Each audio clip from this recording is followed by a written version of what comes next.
Question ये है कि इंग्लिश कैसा बोला जाए। हम इंग्लिश पढ़ते हैं लेकिन हमें नहीं आता, हम प्रैक्टिकल करते हैं लेकिन हमें बोलने नहीं आता। अब कई क्वेश्चन है कि हम इंग्लिश कैसे बोला जाए। इंग्लिश बोलने का एक शॉर्ट टर्म मैं बता रहा हूँ आपको, जो कि आप अगर इस तरीके से यूज करेंगे तो बेहतर इंग्लिश बोल पाएंगे।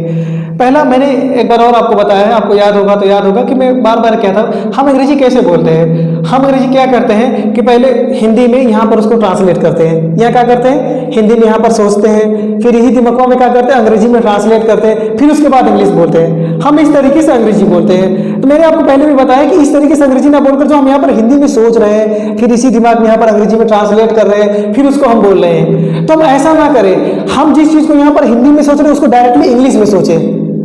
जिस चीज को आप हिंदी में यहाँ सोचकर इंग्लिश में ट्रांसलेट कर रहे हो दिमाग में, यहाँ पर आपको क्या करना है इंग्लिश में डायरेक्ट उसको सोचना है। और इंग्लिश में जिस दिन आप सोचना शुरू कर दिए उस दिन डायरेक्टली बोलना शुरू कर देंगे आप, उस दिन से आप इंग्लिश बोलना शुरू कर देंगे। तो इंग्लिश में सोचना शुरू कीजिए। किसी स्ट्रक्चर को लीजिए तो उसको इंग्लिश में सोचिए, किसमें किसका यूज होगा, क्या होगा, उसका फ्यूचर देखिए, प्रेजेंट देखिए, सब चीज को देखिए। जिस दिन ऐसी सोच ऐसी मेंटालिटी आ गई उस दिन आप अच्छा इंग्लिश बोलने लगेंगे। मेरा ये पहला ठीक था। अब हम दूसरी बात करेंगे। इंग्लिश बोलने के लिए सबसे जरूरी चीज होता है इंग्लिश को सुनना। जब कोई अगला बंदा आपके सामने अंग्रेजी में बात करता है तो कोशिश कीजिए उसको पहले उसकी बात को ध्यान से सुनिए, क्या वो फ्लुएंट बोल रहा है, उसका कैसे यूज कर रहा है, इसमें कौन चीज का यूज हो रहा है, इन सारी चीजों को आप ध्यान से देंगे। एक अच्छा लिसनर बनना बहुत जरूरी है। इंग्लिश सीखने के लिए एक अच्छा लिसनर बनना बहुत जरूरी है। तो आप एक अच्छा लिसनर भी बनिए, क्योंकि जब आप अच्छा लिसनर बनेंगे तो ऑटोमेटिकली आपकी इंग्लिश इंप्रूवमेंट होगी। उसके साथ साथ आप लिखने की कोशिश कीजिए। कोई मैं टॉपिक देता हूं तो आप लिख कर नहीं आते हैं तो उस टॉपिक को लिखिए, फिर यहाँ पर खड़े होकर उसको रिप्रेजेंट कीजिए अच्छे वे में। आप अचानक बोलने लगते हैं, आप लिख कर नहीं लाते हैं, ये गलत। जिस दिन आप लिख कर लाएंगे तो उसमें ग्रामेटिकली मिस्टेक को देखेंगे कि नहीं मुझे यहाँ पर यूज करना है, मुझे ये यूज करना है, मुझे स्पेलिंग नहीं आ रही। अब वहाँ पर घर पर प्रैक्टिकल कर आएंगे, प्रैक्टिस उसको लिख कर आएंगे। लेकिन यहाँ पर आते हैं खड़े पर, जब स्पीच आप देने लगते हैं तो बीच में भूल जाते हैं। क्यों? क्योंकि आप अगर लिखे रहेंगे तो नहीं भूलेंगे, बीच में स्पेलिंग लिखते पूछने। एक अच्छा स्पीकर ऐसा नहीं होना चाहिए बीट। आप जब बोलना शुरू करते तो बिल्कुल स्टार्ट करो तो बिल्कुल रुको मत, बिल्कुल फ्लुएंट इंग्लिश बोलो। Doesn't matter whatever people think about you. Doesn't matter. Don't look here and there. Focus on your mind here and think in English. Think in English and try to understand in English. And a good speaker, first you have to be a good listener. After that you can become a good speaker. तो speaker बनने के लिए आपको पहले सुनना जरूरी है। और मैंने बताया कि मैं आपको बहुत सारे यूजेस बताता हूँ, बहुत सारे स्ट्रक्चर बताता हूँ। उस यूज को स्ट्रक्चर की तरह यूज करो। जैसे मैंने एक वर्ड लिया है ड्यू टू, मैंने क्या लिया एक वर्ड ड्यू टू, की वजह से, ड्यू टू की वजह से। तो आपको क्या करना है, कोई एक वस्तु उठाना है, उसमें उसको यूज करके 10 सेंटेंस बोलना है ड्यू टू की वजह से। अगर मैं बोलूंगा व्हाइट बोर्ड की वजह से तो मैं बोलूंगा due to white board. Map की वजह से ड्यू टू मैप, इसी से 10 सेंटेंस बनाइए। इसी से आप क्या करेंगे 10 सेंटेंस। मार्कर की वजह से टीचर पढ़ाता है, मार्कर की वजह से टीचर लिखता है, मार्कर की वजह से टीचर चला पाता है, मार्कर की वजह से। तो ये क्या करेंगे, मार्कर की वजह से, बार बार मार्कर की वजह से, मार्कर की वजह से आ रहा है। एक वस्तु उठाइए, उसको उससे कनेक्ट कीजिए और इंग्लिश बोलना शुरू कीजिए। इसमें एक वर्ड और यूज कर सकते हैं आप लोग है with the help of. With the help of यानी की मदद से। जैसे व्हाइट बोर्ड की मदद से टीचर लिखता है, व्हाइट बोर्ड की मदद से टीचर पढ़ाता है। 10 सेंटेंस उठाइए और इस वस्तु से उसको कनेक्ट कीजिए और उसको इंग्लिश में बोलिए। जिस दिन ये कनेक्शन आ गया करने उस दिन आप अच्छा इंग्लिश बोलेंगे। अब मैंने लिया मैप, मैप यहाँ पर है, मैप की वजह से due to map we can go anywhere. Due to map we can go anywhere. Due to map we can learn a lots of knowledge. We can get a lots of knowledge. Due to map we can go anywhere. Due to map we can pass in geography. Due to map we can learn about geography. Due to map क्या हुआ, map की वजह से। Map की वजह से हम अच्छा नॉलेज कलेक्ट कर सकते हैं, मैप की वजह से हम कहीं भी जा सकते हैं, मैप की वजह से हम दुनिया के किसी कोने में रह सकते हैं, मैप की वजह से हम जियोग्राफी में पास हो सकते हैं, मैप की वजह से हम ढेर सारे जियोग्राफी की नॉलेज ले सकते हैं। अब मैप की वजह से ही हम जो जियोग्राफी में पास भी हो सकते हैं, क्योंकि जियोग्राफी में मैप से बहुत ज्यादा क्वेश्चन आते हैं। तो देखा मैंने की वजह से लिया और मैप, एक वस्तु से उसे करेक्ट करो और फिर इंग्लिश बोलो। और जैसे कोई एक वर्ड ले लिए, इसमें हम विद द हेल्प ऑफ इसमें भी यूज कर सकते हैं मैप की मदद से, with the help of map, map की मदद से, with the help of map, map की मदद से, with the help of map. हम ये कर सकते हैं, वो कर सकते हैं with the help of map. देखा तो क्या सोचने के तरीके को बोलिए, बदलिए थोड़ा सा और कोशिश कीजिए जो यूज आपको मैं पढ़ा रहा हूँ, स्ट्रक्चर जो मैं आपको पढ़ा रहा हूँ, एक वस्तु उठाइए उसके बारे में लगिए बोलिए। मैंने एक छोटा सा वस्तु उठाया है, ये है मेरा पेन। मैंने नॉन लिविंग थिंग के लिए बताया it's a pen, it's a pen, it's a very cheap pen, it's not costly pen, it's made in India, it's not made in China. So in this way you can use, in this way you can speak better English. आप उसको बोलिए, ये हो गया। और फिर उसके बाद मैं एक कॉपी उठा लिया, या it's a copy, it's a price 10 rupees or 20 rupees, it's made in India, it's not made in China. and this is very good book, and this book is very important for student, because without book student cannot read and cannot teach and cannot read in any subject, cannot teach and cannot read.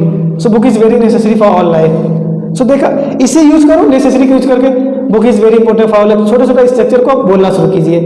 कोई भी चीज़ है, कोई आप mobile उठाइए, mobile के बारे में लगिए बोले। जैसे ये हो गया हमारा मोबाइल ही हमारा, इसके ऊपरी चीज़ को हम क्या बोलेंगे? ऊपरी चीज़ को हम इट से बोलेंगे। It's a mobile, it's a price, it's a costly, it's not cheap, it's made in India, it's not made in China. अब इसके अंदर जब हम जाएंगे तो इसको हैज का यूज करके बोलेंगे। जैसे it has battery, it has SIM, it has dual SIM, it has cheap, it has Google, it has so many application, it has.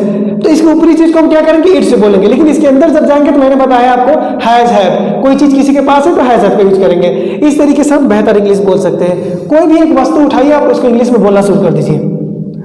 जिस दिन आप ऐसा करने लगेंगे ना, कनेक्ट करने लगेंगे ना, उस दिन आप बहुत अच्छा इंग्लिश बोलेंगे। मैं गारंटी देता हूँ, I am giving 100% guarantee. If you do like this work, you will definitely want to become a good speaker. No one can stop you to become good speaker. Really, you can become good speaker if you think like this and you will use such type of word in your daily life. नहीं आ रहा है, mirror के सामने खड़े हो जाओ। कोई सामने नहीं है, कहते बात करने वाला नहीं है, कोई फर्क नहीं पड़ता है। मिरर के सामने खड़े हो जाओ, बोलना शुरू कर दो खुद से इंग्लिश में। कोई भी चीज देखो, गांव देहात में कहीं भी चलते हुए, उसके बारे में बोलना शुरू कर दो इंग्लिश में। 10 सेंटेंस बोलो, 15 सेंटेंस बोलो, 20 सेकेंड बोलो। काहे नहीं आएगा? जरूर आएगा। कहते हैं कि सर जी हमको अंग्रेजी नहीं आता। अगर आता भी है तो गाँव में नहीं बोलते हैं, इसलिए क्योंकि वो कह के बहुत बनता है। इसलिए क्योंकि वो कहेगा कि बहुत बनता है। कोई फर्क नहीं पड़ता। अगर कोई कहता है बनता है तो बनने दो, कोई फर्क नहीं पड़ता। आप बोलो इंग्लिश, क्योंकि जिस दिन आप बनकर निकलेंगे, जिस दिन एक अच्छा स्पीकर बनकर निकलेंगे, वही बंदा आपको सैल्यूट करेगा, वो पूछेगा कहाँ से सीखे हो। आज बोल रहे हैं, बोलने दो, कोई फर्क नहीं पड़ता। लेकिन अगले दिन वो बंदा, जिस दिन आप बेहतर स्पीकर बन जाएंगे और समाज में, सभ्य समाज में बोलने लगेंगे, उस दिन वो भी आपको देखकर हैरान हो जाएगा। इसीलिए शुरुआत में हर इंसान की आलोचना की जाती है। अच्छा है, आलोचना करना भी जरूरी है। किसी को अगर क्रिटिसाइज करते तो इंसान मजबूत बनता है। आप मजबूत बनेंगे, लाइफ में सक्सेसफुल इंसान बनेंगे। क्योंकि जब किसी की आलोचना होती है ना, तो वो सच में मजबूत बनना शुरू हो जाता है। और जरूरी, अगर हमारी कोई तारीफ करता है तो हम उतना सक्सेसफुल नहीं होते कि मुझे सब कुछ आ ही रहा है तो क्या। लेकिन जिस बंदे की आलोचना की जाए, बुराई की जाए, वो सक्सेस हो जाता है। तारीफ से ज्यादा जरूरी है किसी का आलोचना करना। हमारे पास दुश्मन का होना भी जरूरी है, क्योंकि दुश्मन से हम सबसे ज्यादा सीखते हैं। इसलिए दुश्मन का होना बहुत जरूरी है हमारी लाइफ में। दुश्मन जो चीज हमें सिखाएगा वो हमारा दोस्त नहीं सिखाएगा। दुश्मन हमें मजबूत बनाता है, इसलिए दुश्मन से हम बहुत ज्यादा सीखते हैं। इससे कोई फर्क नहीं पड़ता। पता है दुनिया में ना, 2 चीजों के पीछे इंसान को कभी नहीं भागना चाहिए। 2 चीजों के पीछे इंसान को कभी नहीं भागना चाहिए। वो एक है खूबसूरत चेहरा और दौलत। खूबसूरत चेहरा और दौलत के पीछे इंसान को नहीं भागना चाहिए, क्योंकि ये 2 चीजें इंसान को घमंडी बनाता है। ये 2 चीजें इंसान को घमंडी बनाता है। इन्हीं 2 चीजों के पीछे हमें नहीं भागना चाहिए। मत भागो कभी इन दोनों की चीज पे। भागना है तो सक्सेस के पीछे भागना है तो काबिलियत के पीछे भागो, भागना है तो टाइम के पीछे भागो। पता है दुनिया की सबसे कीमती चीज क्या है? दुनिया की सबसे कीमती चीज है वक्त, समय, टाइम।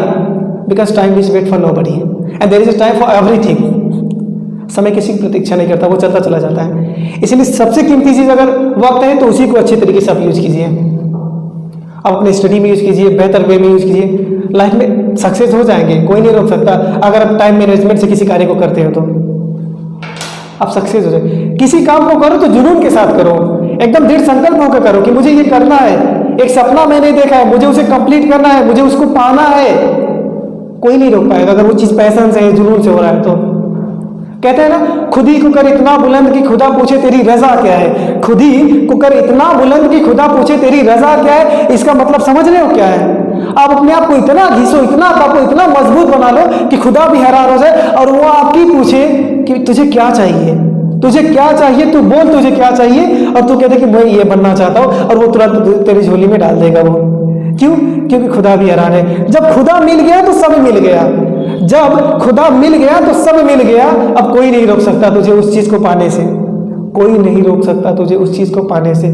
इसलिए जिंदगी में सक्सेस के पीछे भागना सीखो। आज क्या होता है, आज 10 लाख की या 1 लाख की वैकेंसी निकलती है, एक या फिर 1 ही हजार की कोई वैकेंसी निकलती है। ग्रुप डी की रेलवे की 1000 की वैकेंसी मान लो निकली, भरने वाले कितने? 1 लाख भरने वाले हैं। 1 लाख मैंने बहुत कम बता दिया, और भी ज्यादा होते हैं। 1,000 की या 10,000 की जब वैकेंसी निकलती है तो भरने वाले कितने होते हैं? 1 लाख स्टूडेंट भरने वाले होते हैं।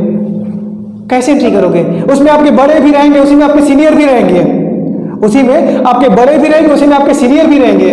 उसमें बीटेक करने वाला भी बंदा रहेगा और बीए करने वाला भी बंदा रहेगा। तो बीटेक करने वाला ज्यादा टैलेंटेड रहेगा, बीए करने वाला ज्यादा टैलेंटेड रहेगा। आपके सीनियर बनेंगे, जूनियर बनेंगे, उसमें आपको पार लगाना है अपना नैया। कैसे अपना नैया पार लगाएंगे? तेज रफ्तार से दौड़ो, इतना तेज रफ्तार से दौड़ो कि आप उस चीज को पा जाओ बिल्कुल। क्योंकि अगर तेज रफ्तार से नहीं दौड़े ना तो दुनिया पीछे ढकेल देगी, इसीलिए तेज दौड़ो। और उसमें क्या करना है? ये 10,000 की वैकेंसी निकली, 1 लाख लोगों ने जब आपको अप्लाई किया तो आपको क्या करना है? 90,000 लोगों को पीछे हटाना है। 90,000 लोगों को पीछे हटाकर उस 10,000 में आपको एंट्री करना है। हल्का काम नहीं है, उसके लिए संघर्ष करना पड़ेगा, मेहनत करना पड़ेगा। तो उस मेहनत को आज से करना शुरू करो। 10,000 वाले में एंट्री लगाओ, रफ्तार को तेजी से दौड़ो, किसी काम को डेडिकेट होकर करो, डिटर्मिनेंट होकर करो। कोई नहीं रोक पाएगा लाइफ में सक्सेस होने से आपको। लेकिन आप करते नहीं हो वैसा, टाइम मैनेजमेंट के साथ नहीं करते हो, ये नहीं होता, वो नहीं होता, तो सोते हैं तो मन नहीं लगता पढ़ने में। अरे काहे नहीं मन लगता पढ़ने में? आज सोचते हैं कि 10 बजे रात तक पढ़ेंगे, अच्छा सो लेते हैं, कल से पढ़ेंगे। अच्छा आज भोर में 4 बजे उठकर पढ़ेंगे, 2 घंटा पक्का पढ़ेंगे, फिर हम सोए रह गए, नहीं पढ़े। सबके साथ होती है। अरे ऐसा क्यों? खाते वक्त तो नहीं बोलते हो कि खाना है, इस समय खाना है, ये काम ऐसे करना है। अभी घूमने के लिए बोल दिया तो चलो घूमने, तो ये नहीं करना है आपको। देखो आने वाला कल फ्यूचर में बहुत ही ब्राइट है आपका। अगर आप आज इतना अपने आप को तप लेते हो, स्ट्रगल कर लेते हो, तो आने वाला फ्यूचर बहुत ब्राइट आपका होने वाला है। और लाइफ क्या है? Life is a long life journey. Life is a long life journey. जिंदगी भर की एक यात्रा है, उस यात्रा को अच्छे तरीके से करो। ये नहीं कि आए और चले गए। जिंदगी में क्या है, लोग क्या करते हैं? आते हैं, खाते हैं, पीते हैं, कमाते हैं, फिर उसके बाद राम नाम सत्य चले जाते हैं। यही उनकी सोच मेंटलिटी गलत है। हम दुनिया में आए हैं तो कुछ ऐसा करके जाएंगे कि जब तक दुनिया रहेगी तब तक लोग मुझे याद करेंगे। ऐसी सोच रखो, परफेक्ट लाइफ बनो। मैंने 10वीं या 9वीं क्लास में कक्षा में पढ़ा था, द परफेक्ट लाइफ, शायद आप लोगों ने पढ़ा होगा द परफेक्ट लाइफ। उसमें एक पेड़ के बारे में बताया गया था। वो ओया की पेड़ रहता है, वो क्या करता है? वो बस बढ़ता चला जाता, बढ़ता चला जाता, ना हमें छांव देता है, ना फल देता है, कुछ भी नहीं देता। तो वो कवि कहता है, वो पोएट कहता है कि उस पेड़ की तरह आप मत बनो, उस पेड़ की तरह मत बनो, उस इंसान की तरह मत बनो कि वो आया दुनिया पर, खाया पिया कमाया, फिर उसके बाद मरकर चला गया, तेरा ही हुआ, फिर उसके बाद लोग भूल गए उसको। तेरा ही हुआ, फिर उसके बाद लोग उसको भूल गए। ऐसा मत करो। कुछ ऐसा करके जाओ कि दुनिया में जो है लोग, जब तक दुनिया रहे तब तक लोग आपको याद करें। इतिहास बनाकर जाओ, इतिहास रच कर जाओ कि जब तक दुनिया चलेगी तब तक लोग आपको याद करेंगे। अरे बनना है तो बुकर टी वाशिंगटन बनो ना, बुकर टी वाशिंगटन बनो, जिसे दुनिया आज याद कर रही है, उसके स्ट्रगल को, उसके सक्सेस को, उसकी एबिलिटी को लोग याद कर रहे हैं। बनना है तो थॉमस अल्वा एडिसन बनो, बनना है तो नेशनल मंडेला बनो, जो 27 साल जेल में रहने के बावजूद भी जब निकलता तो पूरी दुनिया उसे दंग रह जाती है। एक छोटा सा बनना है तो मार्क्स बनो, बनना है तो कार्ल मार्क्स बनो, जिसने 22 देशों को अपने सिद्धांत से हिलाकर रख डाला, अपने सिद्धांत से हिलाकर रख डाला। अगर सिद्धांत देना है, अपने आप को मोटिवेट करना है, सिद्धांत देना है, तो स्वयं का सिद्धांत देना शुरू करो, स्वयं के पॉइंट ऑफ व्यू को ग्रो करो। जिस दिन ये हो गया ना, उस दिन आपको सफल होने से कोई नहीं रोक पाएगा, आपको सफल होने से कोई नहीं रोक पाएगा। इसीलिए किसी काम को जुनून के साथ करो, पैशन के साथ करो। आज नहीं तो कल नहीं तो जरूर एक दिन मिलेगा आपको। मेहनत एक दिन रंग जरूर लाएगा आपका। जिंदगी में बहुत आगे बढ़ना है आपको। आज के लिए इतना ही। प्लीज भूलिएगा नहीं, जिंदगी में आगे अगर बढ़ना है तो। That's it, thank you.